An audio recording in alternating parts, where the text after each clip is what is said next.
से भी आज के बाद शौर्य राजपूत को मत छेड़ना, वरना शौर्य राजपूत वरदान रजावत की अच्छे से खबर ले लेगा। वरदान ने भी हंसते हुए कहा, मेरी खबर लेगा, मेरी खबर। ऐसे ही हंसते खेलते तीनों राजावत इंडस्ट्रीज पहुंच गए। अब तो आर्य और शौर्य की भी एक फैमिली थी। वरदान राजावत के पास भी अब सब कुछ था, बस वंशिका की याददाश्त वापस आने का इंतजार था, फिर सब कुछ ठीक हो जाता। वरदान काफी खुश था कि वो अपनी बेटियों की शादी धूमधाम से करेगा।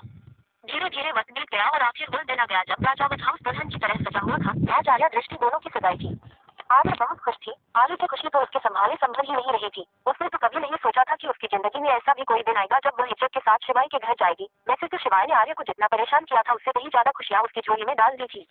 दृष्टि का भी ऐसा ही कुछ हाल था। दृष्टि ने भी नहीं सोचा था कि मिस्टर रघुवंशी के साथ उसकी शादी होगी। दिव्यांश ने कभी भी दृष्टि को महसूस ही नहीं होने दिया कि वह देख नहीं सकती, और दृष्टि को यही बात दिव्यांश की बहुत अच्छी लगती थी कि उसने कभी भी उसकी कमी को उन दोनों के बीच नहीं आने दिया। दिव्यांश तो दृष्टि को हमेशा से नॉर्मल लड़की की तरह ही ट्रीट करता था। वंशिका ने भी अनजाने में ही सही पर अपनी बेटियों की शादी की जिम्मेदारी ले ली थी, और शौर्य उसका जब मन करता वो वरदान की खिंचाई कर देता। शौर्य का तो फेवरेट काम बन गया था वरदान को चिढ़ाना। वरदान भी कहीं न कहीं शौर्य की इस शरारत से खुश होता था, लेकिन फिर भी शौर्य को डांट देता था। वंशिका अपने कमरे में किसी को कॉल कर रही थी, लेकिन वो फोन ही नहीं उठा रहा था। वंशिका को टेंशन हो गई और वो सीधा वरदान के कमरे में चली गई, लेकिन वरदान कमरे में नहीं था। वंशिका ने आवाज लगाते हुए कहा, सिंह साहब कहाँ है आप? तभी वॉशरूम का गेट खुला और वरदान टॉवल में बाहर आया। वंशिका की नजर तो वरदान पर ही टिक गई। वरदान को देखकर कोई नहीं कह सकता कि यह 42 साल का आदमी होगा। वरदान की बॉडी अपनी मॉडल से कम नहीं थी। शौर्य के साथ वरदान कहीं जाता था तो शौर्य का बड़ा भाई लगता था। वरदान के बालों से जो पानी टपक रहा था वो वरदान की अट्रैक्टिव बॉडी को और ज्यादा सूट कर रहा था। वंशिका को देखकर वरदान के चेहरे पर हल्की सी मुस्कुराहट आ गई। वरदान समझ गया कि वंशिका उसकी बॉडी को देखकर अट्रैक्ट हो रही है, इसलिए वरदान ने हंसते हुए कहा, कुछ कहा आपने वंशिका जी? लेकिन वंशिका का ध्यान तो वरदान को देखने में था। वरदान ने फिर कहा, वंशिका जी आपसे कह रहा हूँ, कुछ कह रही थी आप? वरदान की आवाज सुनकर वंशिका अपने होश में आई और झटके से पलट गई और उस कमरे से जाने लगी।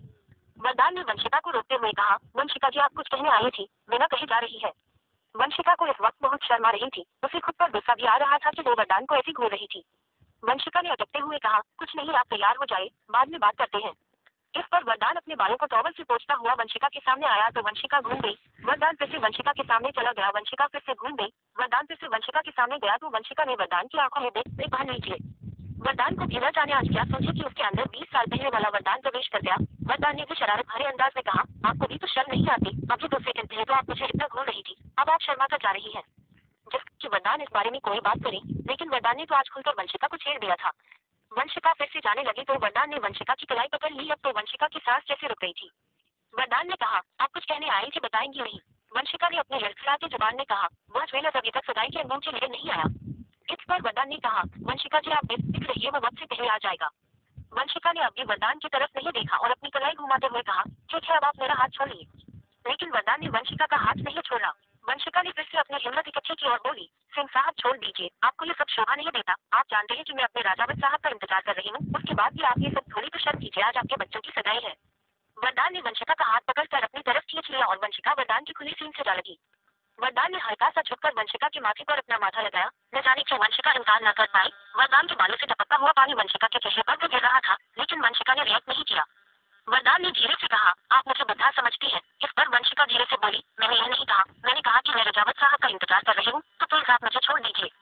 वरदान ने शरारत भरे अंदाज में कहा, नहीं वंशिका जी आपने मुझे कहा कि मुझे शर्म आनी चाहिए क्योंकि मेरी बेटियों की शादी हो रही है। इसका मतलब तो यही हुआ ना कि मैं बुढ़ा हो गया? क्या आपको कहीं से भी मैं बुढ़ा नजर आता हूँ?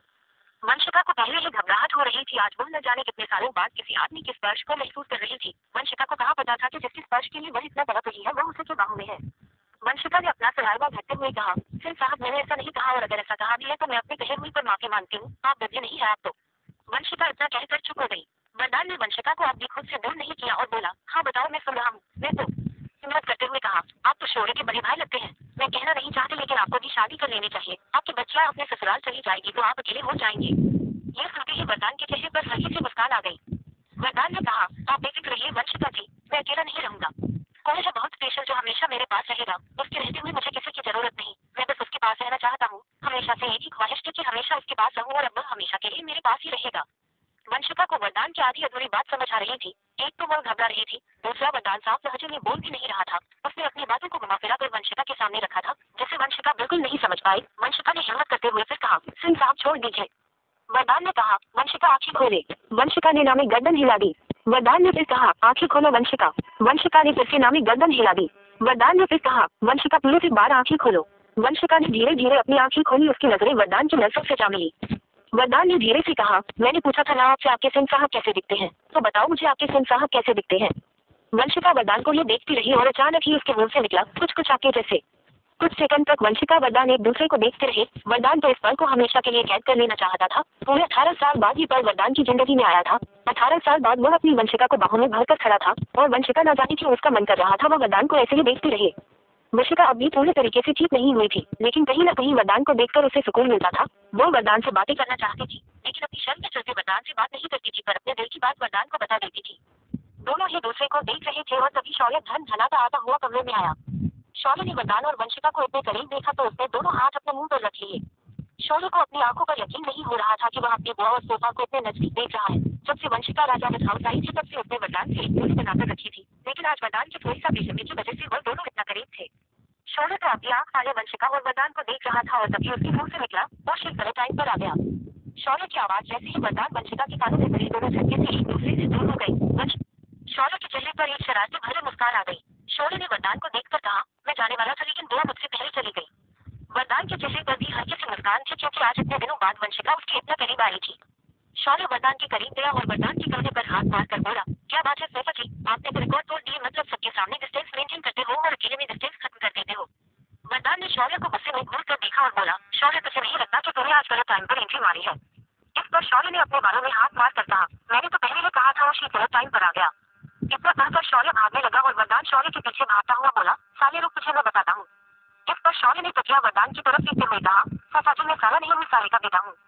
वरदान और शौर्य कब दोस्त बन गए थे, दोनों को ये नहीं पता था। शौर्य बेझिझक वरदान की खिंचाई करता था और वरदान भी दोस्त की तरह शौर्य को ट्रीट करता था।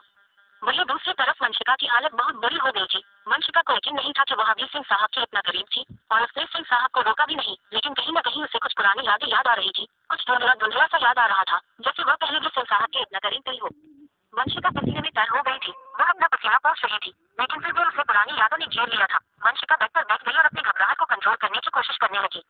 थोड़ी देर बाद सब तैयार हो गए, लेकिन वंशिका कमरे से बाहर नहीं आई। शौर्य ने फिर से वरदान के पास जाकर कहा, चाचा जी ये तो गलत बात है, आपने मेरी बुआ को इतना परेशान कर दिया कि अब वह शर्म के मारे बाहर ही नहीं आ रही। इस पर वरदान थोड़ा सा सीरियस होते हुए बोला, शौर्य देखकर आओ वंशिका को क्या हुआ है। ऐसा तो नहीं उसकी तबीयत फिर से खराब हो गई हो। शायद यही चाहती थी कि राजवीर इस बात को यही छोड़ दे।